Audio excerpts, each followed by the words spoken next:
And Israel has designated 6 Palestinian human rights groups as terrorist organizations, a move swiftly condemned by Palestine.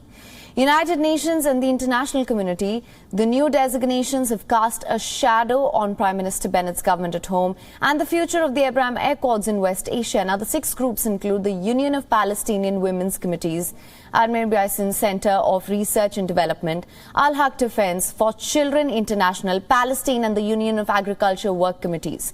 Israel says they have links to terror organization. It calls them a cover for the Popular Front for the Liberation of Palestine, a militant group blacklisted by several Western governments. Now, Israel's defense ministry alleges that the groups use EU funding as a central source for the financing of PLFLP's activity.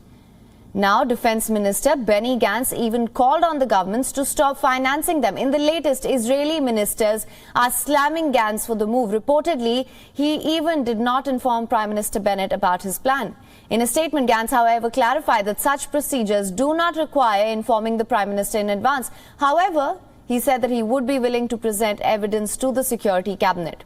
The Israeli move was met with swift outrage. The Palestinian government and human rights groups called them out. The United States also said that they would engage with Israel on this, even though they admitted that Israel informed them about it in advance. But the move appears to have caught the United States and Europe off guard.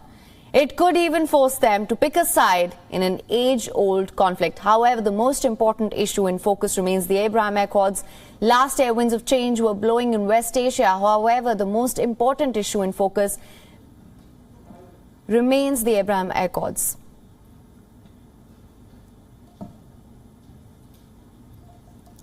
Now, a year later, the economic benefits have come quickly, but the Abraham Accords came with the promise of peace. For years, West Asian consensus was that any normalization must be preceded by an Israeli-Palestinian peace deal. The Abraham Accords took that formula, turned it around, but the recent actions by Israel could even leave its new friends wary. The Arab world has always battled for the Palestinian cause, but the normalization put that in jeopardy. So the nation that jumped in to take advantage was Iran.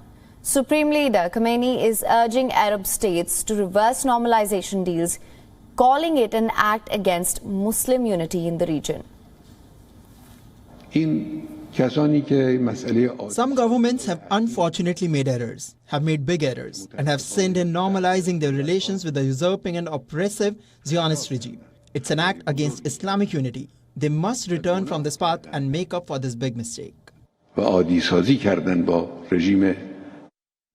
Now, Iran even ended up threatening the Jewish state after reports that Israel has approved a budget of $1.5 billion. Apparently, this budget will be used for a potential strike against Iran's nuclear program.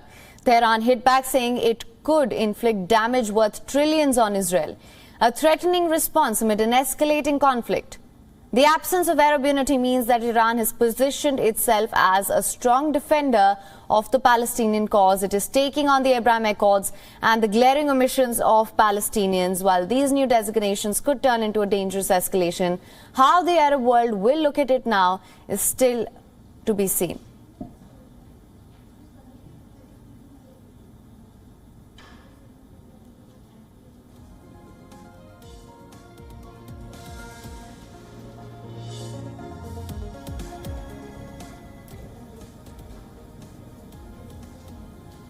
And our correspondent Jody Cohen gets us more on this story.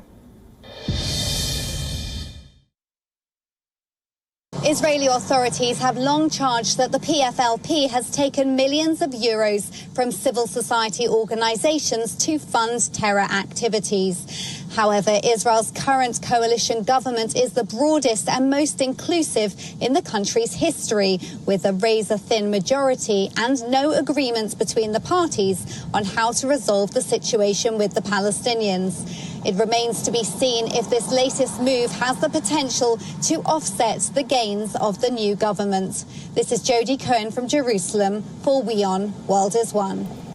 WION is now available in your country. Download the app now. Get all the news on the move.